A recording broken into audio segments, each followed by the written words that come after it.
बच्चों, आज हम पत्र लेखन समझेंगे। सबसे पहले हमें समझना होगा पत्रों का महत्व। हम पत्र लिखना क्यों सीखते हैं? मनुष्य अपनी अभिव्यक्ति प्रकट करता है, अपने मन के विचारों को या अपने मन की कोई शिकायत किसी अधिकारी को देता है तो एक पत्र के माध्यम से देता है। अभिव्यक्ति के समस्त लिखित साधनों में पत्र आज सबसे प्रमुख है। क्या बताया? लिखित साधनों में मनुष्य अपनी अभिव्यक्ति देता है तो लिखित साधनों में पत्र सबसे प्रमुख है, शक्तिशाली है, प्रभावपूर्ण है, मनोरम साधन है। क्यों? क्योंकि मान लीजिए हमने कोई मौखिक किसी अधिकारी को बताया या हमने किसी को निमंत्रण दिया या बधाई दिया, हो सकता है वो बधाई को भूल जाए, अधिकारी किसी शिकायत को भूल जाए और वो कह दे कि मुझे तो पता नहीं दिया था, नहीं दिया, मेरे को नहीं दिया, मना कर देता है। और पत्र एक प्रूफ हो जाता है, सबूत हो जाता है। तो इसलिए ये शक्तिशाली भी है और प्रभावपूर्ण भी है और एक मनोरम साधन है। निबंध अथवा लेख में व्यक्ति का सारा ध्यान विषय वस्तु के प्रतिपादन की ओर रहता है, जबकि पत्र में निकटतम आत्मीयता रहती है। जब हम किसी को पत्र लिखते हैं तो उससे आत्मीयता रहती है, उससे हम जुड़ जाते हैं कि शायद ऐसा स्वीकार होगा, मान लिया जाएगा। तथा लेखक और पाठक दोनों सामीप्य का अनुभव करते हैं, मतलब पास। मान लो कोई शिकायत देनी है किसी अधिकारी को, तो कोई व्यक्ति जब शिकायत करता है तो वो अपने उस अधिकारी को समीप समझता है, शायद मेरी सुनवाई होगी, इसलिए वो देता है। संक्षेप में हम यहाँ पत्र लेखन की कुछ महत्वपूर्ण विशेषताओं पर प्रकाश डालेंगे। नंबर 1, सरलता। जब भी हम कोई पत्र लिखें तो पत्र की भाषा बिल्कुल ही सरल होनी चाहिए, सुबोध होनी चाहिए और ग्रहणशील होनी चाहिए कि जब भी कोई पत्र उसको पढ़े ठीक से समझ जाए। हमें उसमें विद्वता दिखा दी, कठिन शब्दों का डाल दिया तो शायद पढ़ने वाले को समझ में ना आए और वो काम को ठीक से ना कर पाए। उसमें स्पष्टता का होना बहुत ही जरूरी है। जटिल भाषा, उलझे हुए वाक्य, अस्पष्ट कथ्य जो कथन है हमारे, वो पत्र को निरर्थक और उबाऊ बना देते हैं, बेकार कर देते हैं, सही उसका परिणाम नहीं हो निकल पाता। पत्र के द्वारा पत्र लेखन का आशय अपने पूर्ण रूप से व्यक्त होना अपेक्षित है।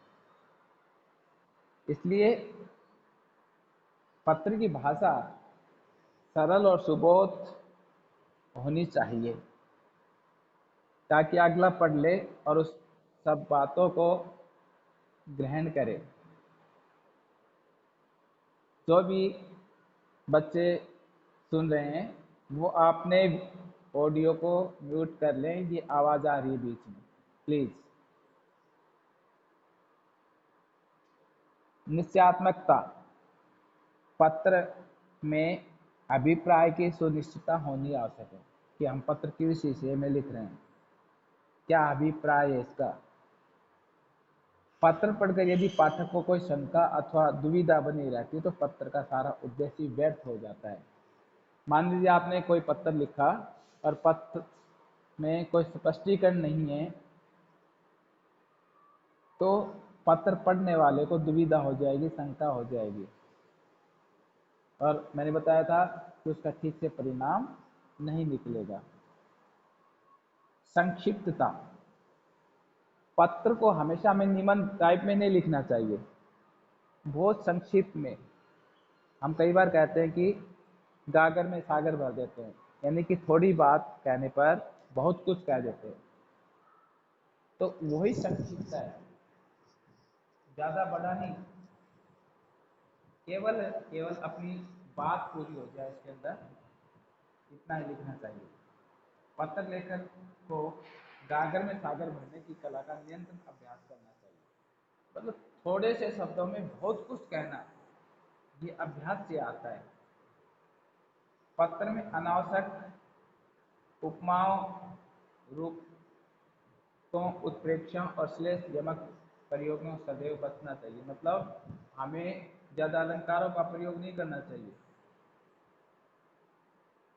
अलंकारों का प्रयोग करने से पत्र बहुत बड़ा हो जाता है और निरर्थक हो जाता है, क्योंकि ऐसे पत्र पत्र न बनकर एक कहानी सी बनकर रह जाते हैं और वो अपना ठीक से परिणाम नहीं दे पाते। इसलिए उसमें संक्षिप्तता होनी चाहिए, साधारण भाषा होनी चाहिए, सरल भाषा होनी चाहिए और पढ़ने वाले को ठीक से समझ में आना चाहिए। उसमें तपस्या होनी चाहिए। ये पत्र लेखन के कुछ महत्वपूर्ण विशेष बिंदु। पत्रों के प्रकार आप सभी को 9th में भी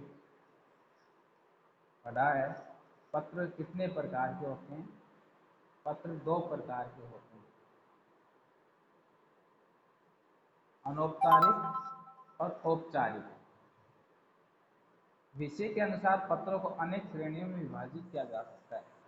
आप सबको पता है, विषय के अनुसार पत्रों को अनेक श्रेणियों में बांटा जा सकता है। जैसे प्रेम पत्र, निमंत्रण पत्र, विवाह पत्र, जन्मदिन पत्र, शोक पत्र, संवेदन पत्र आदि। किंतु शैली शिल्प का व्यापक रूप में देखते हुए पत्रों को 2 वर्गों में बांटा गया है। 2 प्रकार के पत्र होते हैं। ये सभी पत्र 2 भागों में बांटे हैं। नंबर 1 अनौपचारिक पत्र, एक औपचारिक पत्र। अनौपचारिक पत्राचार उनके साथ किया जाता है जिनसे हमारा व्यक्तिगत संबंध होता है। मैंने तुम्हें पिछली बार भी बताया था कि जो व्यक्ति दिल से जुड़े होते हैं, जिनसे अपना संबंध होता है, जिनसे अपना लगाव होता है, जो अपने रिश्तेदार, दोस्त, मित्र होते हैं, उनसे अनौपचारिक पत्र उनको अनौपचारिक पत्र लिखे जाते हैं। इसे व्यक्तिगत पत्राचार भी कहा जा सकता है।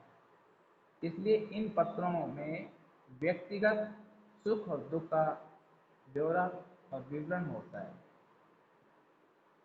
ये पत्र अपने परिवार के लोगों, मित्रों, निकट संबंधियों को लिखे जाते हैं। इससे क्लियर होता है कि जो इस पर अनौपचारिक जो पत्र होते हैं, मित्रों को, दोस्तों को, अपने सगे संबंधियों को लिखे जाते हैं। नंबर 2 औपचारिक पत्र। औपचारिक पत्र क्या होते हैं? ये पत्र उन लोगों के ये पत्र उन लोगों को लिखा जाता है जिनके साथ हमारा कोई निजी परिचय नहीं होता, अपना निजी कोई संबंध नहीं होता है।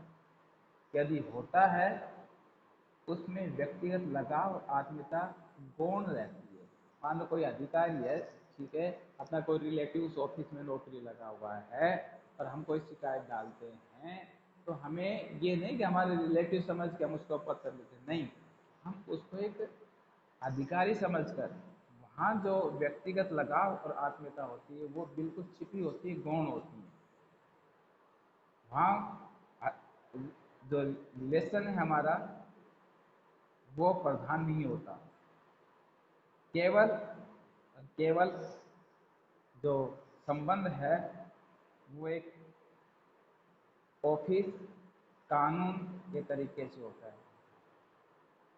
इनमें औपचारिकता और कथ्य संदेश ही मुख्य होता है। इनमें तथ्यों और सूचनाओं पर भी अधिक महत्व दिया जाता है। क्या तथ्य है, किस विषय पे बता रहे हैं, ठीक है, उन पर हम अधिक बल देते हैं। अब आगे आता है औपचारिक पत्रों के अंतर्गत निम्नलिखित पत्र आते हैं। औपचारिक पत्रों के अंतर्गत आवेदन पत्र, व्यवहारिक पत्र, सरकारी पत्राचार, व्यवसायिक संस्थाओं के साथ पत्राचार, ये लिखे जाते हैं। कौन कौन से? आवेदन पत्र, व्यवसायिक पत्र, सरकारी पत्राचार, यानी कि सरकारी ऑफिस में किसी अधिकारी को पत्र लिखते हैं तो सरकारी पत्राचार कहते हैं। व्यवसायिक संस्थाओं के साथ जो पत्राचार करते हैं, अर्थात उनको